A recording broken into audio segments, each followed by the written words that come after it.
پاکې هیلې افغانان ورونو نن 4 دسمبر 2022 کال دی یو داسې توره ورځ ده چې په درې کاله مخکې زموږ او تاسې یو وطن قهرمان په افغانستان مین په افغانانو مین د افغانستان په خاوره مین یو داسې شخصیت ډاکټر صاحب ناکامورا 3 کاله مخکې د ظالمانو بدبختو د افغانستان دشمنانو د خوا نه په ننګرهار کې په قتل ورسول شو.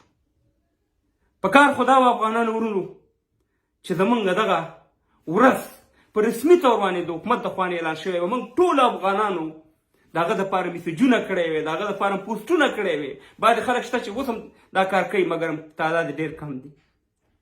زمونږ په ټیک ټاک کې ټوله ورځ یو بل ته مور خور کنځلي، په فیسبوک کې یو بل ته مور خور کنځلګي، په عام مجلسونو کې یو بل ته کنځلي.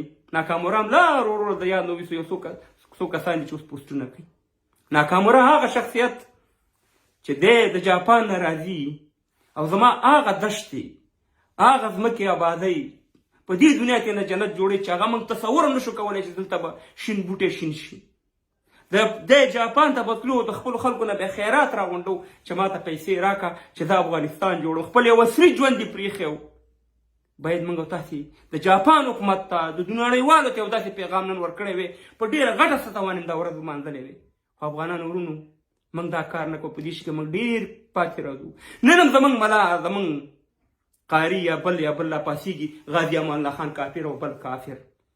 ته هغه څه کوې ورور، ته خپل ځان ناکامورا غوندې جوړ کړه چې د جاپان نه راغلی او دا وطن آباد کړو. ته ځان دې ته ورسوه، ته څه کوې د ټاپو ته راغلی پلانی کافر او بستانی کافر. په دې باندې وطن نه جوړېږي. افغانانو ورونو ناکامورا موږ باید هېر نه کړو، باید همیشه یاد وساتو او موږ د جاپان د حکومت نه مننه وکړو، د جاپان د خلکو نه د دې د فامیل نه ښه پوسټونه وکړو. زموږ اواز رسي که نه رسي، انساني اسلامي دا زموږ وظیفه ده چې د ډاکټر صاحب ناکامورا یادښتونه همیشه ځان سره او تاریخ به یې لیکي. که موږ هېر هم کړو، تاریخ هغه لیکلی دی، هېڅکله به موږ هېر نه کړو او نه به تاریخ هېر کړي.